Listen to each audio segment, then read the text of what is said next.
Welcome to Audit the Audit, where we sort out the who and what and the right and wrong of police interactions. This episode covers obstruction, standards of proof, and correctional officers, and is brought to us by Real World Police's channel. Be sure to check out the description below and give them the credit that they deserve. Before we dive into the interaction, I want to give a big thanks to the sponsor of this episode, Babbel. The summer months are upon us, and now is the perfect time to get out and experience new people, new places, and new cultures. This summer, I'm planning a trip to take my family to Mexico, and Babbel has made learning Spanish super easy and convenient. Not only has learning a new language been fun and useful for my upcoming trip, but Spanish is the second most widely spoken language in America, and learning it opens the door to new people and new experiences almost everywhere I go. Babbel teaches real-world practical conversations that are useful and fun to learn. Babbel's award-winning technology is scientifically proven to get you speaking a new language in as little as 3 weeks, utilizing short 10-minute interactive lessons developed by real language teachers, not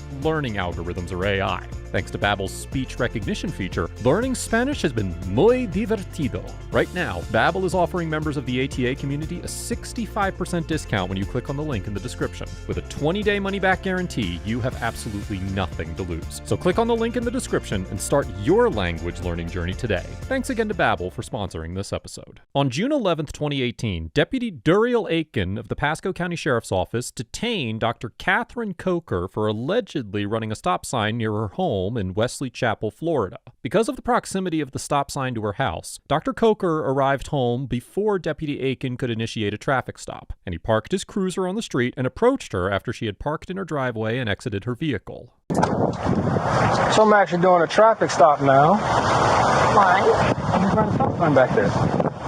Did? Yes, you did. We didn't. Yes, you did. Can I have your license, driver's license? Proof of registration? You have a video of it. I don't need a video. I saw you do it. No, you need a video. No, I don't. I saw you do it. We'll be going to court because you did not see me do it. Okay, you say so. Okay, I do say so. You guys have been targeting me and targeting me and targeting me because all the neighbors complain, and I'm not doing anything. I don't know, whatever. Maybe you took it for my insurance. I don't know. I Can you log into it? Or no? I don't know. I don't know how. I have no idea how to do it. But it's AAA? Yep. Okay. Well, just do me a favor. Just hang tight till I'm done, okay? Yep. Harassment. She was hauling. What's that? I have my food inside. Oh, hold on. You can't go inside yet. It's a traffic stop. I'm at my house. I understand that, but it's a traffic stop. You have to hang tight. No, I gotta put my food in the fridge. If you go in the house, I will arrest you for obstruction. For what? Obstruction. Resisting without. No. You are not free to leave. If you go in the house, understand. Harassing me. You are. If you go in the house, I'm just telling you, if you go in the house, that's obstruction. So just hang tight for a couple minutes. That's all I'm asking. Deputy Aiken informs Dr. Coker that if she leaves the traffic stop and enters her home, he will arrest her for obstruction, or so-called resisting without. According to Section 843.02 of the Florida statutes, quote, "Whoever shall resist, obstruct, or oppose any officer in the lawful execution of any legal duty without offering or doing violence to the person of the officer shall be guilty of a misdemeanor of the first degree." Courts have consistently held that individuals can be arrested under this statute for refusing to comply with an officer's lawful commands. In the 2008 case of Vadimski v. City of Melbourne, the 11th Circuit Court of Appeals held that an individual could be arrested for resisting and obstructing an officer's efforts to detain him during a lawful Terry stop by attempting to leave the scene. Similarly, the 11th Circuit concluded in the 2007 case of Zivojinovic versus Barner that the officers in the case had probable cause to arrest an individual for resisting when he, quote, disobeyed a command by members of law enforcement while they were escorting him from a property from which he was being trespassed. And in the unpublished 2017 case of Ryder versus Andrews determined that, quote, the refusal to comply with an officer's request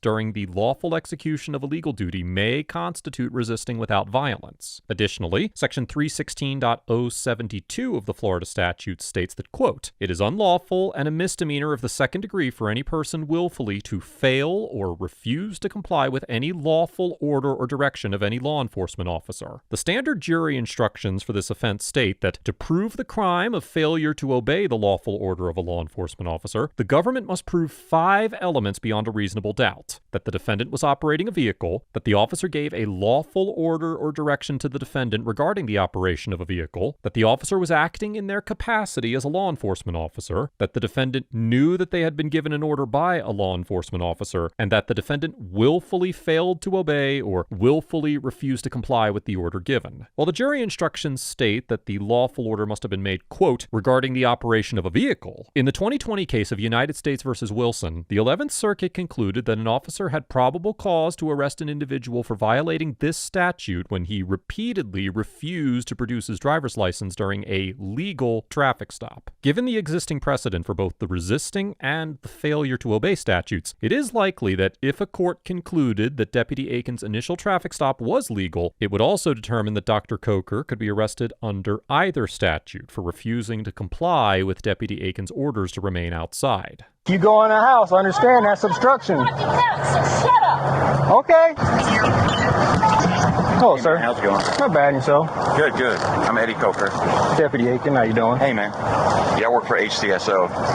Okay. So I'm trying to... What happened? She ran the stop sign. Constantly call on me. I did not run the stop sign. Do you have something showing her running the stop sign, or? I saw it.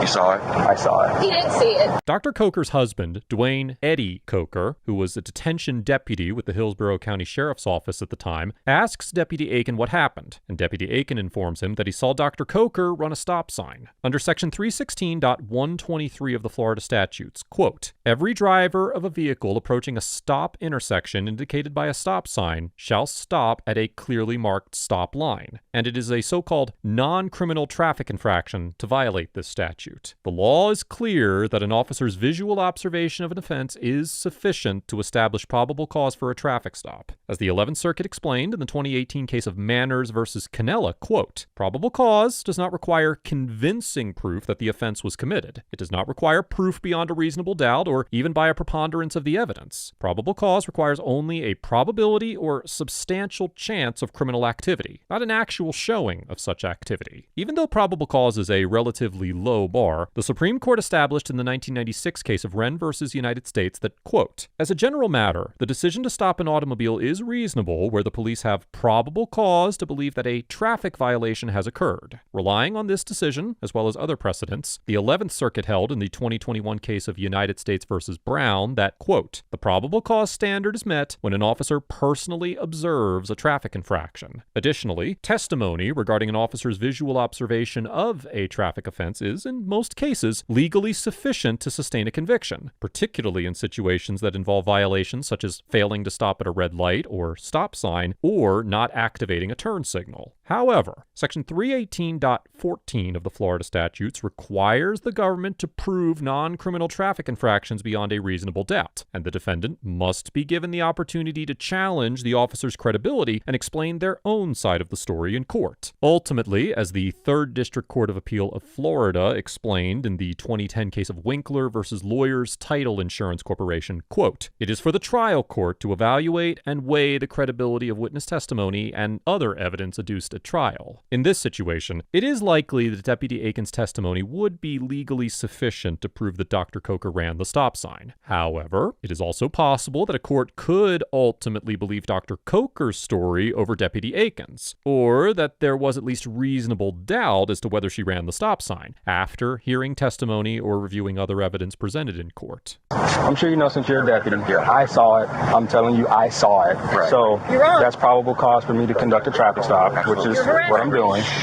No. Give me my ticket. Relax. No. It's harassment. Well, as you can see, that's probable cause to do the stop. Absolutely. If she wants to take it to court, if she can take it to court, that's up to her. Is there any way you can give me a one-time professional courtesy if I show you my ID? I have to. We've been getting complaints in Seven Oaks in general. Because of that, we're enforcing everything. Okay. Well, I'll be sure to let my agency know that if we stop one of you guys, make sure you issue the ticket. That's on you. Okay, all right. Mr. Coker insinuates that he is a deputy of the Hillsborough County Sheriff's Office, when he is actually a detention center deputy with no policing authority. Mr. Coker then goes on to inform Deputy Aiken that if he insists on writing Dr. Coker a ticket, he will instruct his department to ticket Pasco County officers whenever they can, instead of extending them a professional courtesy. According to a job posting on the Hillsborough County Sheriff's website, a detention deputy's job duties include providing, quote, direct and remote supervision of inmates within housing and other areas of a jail, courthouse complex, or secure perimeter as assigned to maintain a safe and secure environment, and other similar duties related to the supervision of detention center inmates. Detention deputies are not assigned patrol vehicles, and they do not conduct traffic stops or issue tickets under any circumstances, despite Mr. Coker's implication that he is involved in these activities. Additionally, even though Mr. Coker held himself out as a police officer, Mr. Coker was not a certified law enforcement officer and only held a state correctional officer certification. While law enforcement officers are required to complete training at a Florida law enforcement academy, which requires 770 hours of instruction, correctional officers are only required to complete a correctional basic recruit training program, which requires just 420 hours of instruction. Additionally, while law enforcement officers have a general power of arrest, with Section 901.15 of the Florida statutes, for example, identifying many situations where law enforcement officers may conduct warrantless arrests, correctional officers have very limited power to make arrests. While Section 843.04 of the Florida statutes requires correctional officers to arrest escaped convicts, and Section 944.39 authorizes them to arrest without warrant, quote, any person who interferes with or in any way interrupts the work of any prisoner, or who in any way interferes with the discipline or good conduct of any prisoner, correctional officers are generally not authorized to make arrests, even if they personally witness an offense for which a regular citizen could not legally make a citizen's arrest. Although Mr. Coker never explicitly told Deputy Aiken that he was a law enforcement officer, he implied as much. And based on the comments he made to Mr. Coker, Deputy Aiken clearly believed that he was a deputy sheriff and not a detention deputy. Mr. Coker did nothing to correct Deputy Aiken's understanding, and undeniably pretended to have more legal authority than his certification as a correctional officer actually gave him. All right, go ahead and write us the ticket. I assume you have her on video running a stop sign. So when we go to court. I saw it, but she can take it to court. That's Okay. fine. So at this point, I mean, she can give her case. I'll give my case. Okay. Just give me a couple minutes. Just do me a favor and hang out over there for Yeah, me. sure. Can I get your name and number and your card? I will do that once I'm done. Please hurry. Wait until I'm done. I'm almost done. I know I work for you guys, so I'm just going to make this go quick. Okay. He's just kowtowing to all these that live on the street that complain about me Okay. because he got nothing better to do. Dispatch. For that one, once you prove that you have insurance, I'm sure that you do. But, I do. I but just, still, I don't know. I got my haven't- insurance card in the Jeep. Can you Same go thing. get it? Yeah. Well, it's too late now. I mean, I already pulled the number, but it's still, all she has to do is show that she has Let's it. get She moving didn't on have this, it. please. Let's move along, For the please. stop sign, then you have, I've explained the three options. One, pay the ticket. No. Two, No. take the course, No. in which case you wouldn't get points. Or No. three, take it to court. No, go to court. You have to make the choice within 30 days for I've which already one you made my choose. choice. Thank you. But you, Okay. can I finish? No, I'm done. Come on. You've been Relax. doing this because these on the street keep complaining because they have nothing better to do. Well, I'm just going to say it off. You want to interrupt me, that's on you. This one, which is the insurance, which I'm assuming you're just going to show your proof, that's 114. This one for the stop sign is 164. Any I will questions not for do me? anything. No, please, let me go.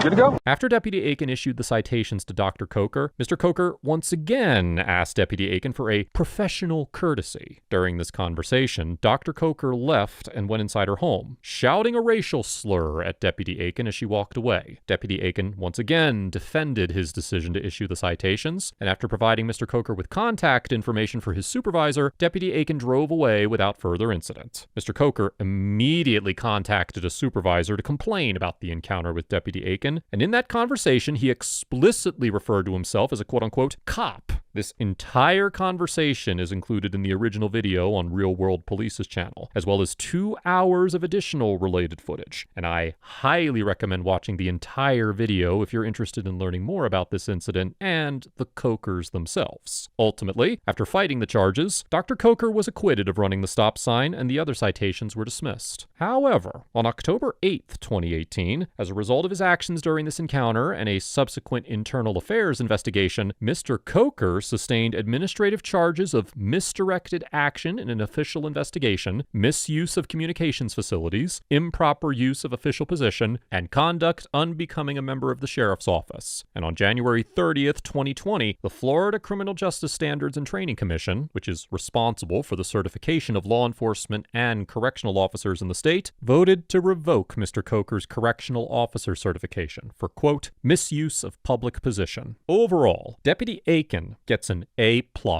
for demonstrating a calm and professional demeanor in the face of both unbelievably rude and offensive behavior from Dr. Coker and unethical requests for favoritism from Mr. Coker. Deputy Aiken maintained his composure despite Dr. Coker's repeated attacks on his character and constant demands that he hurry up and let her go. And he even continued to perform professionally after she called him a racial epithet that some courts have held to be a so-called fighting word that is not protected by the First Amendment. I strongly commend Deputy Aiken for having the patience and professionalism to show Dr. Coker respect when she showed him none, as well as the integrity to reject Mr. Coker's repeated requests for a professional courtesy. And I truly hope that other law enforcement officers will learn from his example. Dr. Coker gets an F for engaging in belligerent, confrontational, and extremely disrespectful conduct throughout the encounter, and attacking Deputy Aiken with deplorable racist language. Mr. Coker also gets an F for falsely holding himself out as a police officer and attempting to misuse his position as an employee of the Hillsborough County Sheriff's Office to threaten and manipulate Deputy Aiken into not issuing his wife a ticket. While there is much more I could say about this couple's behavior, I believe that their actions speak for themselves, and if a grade lower than an F existed,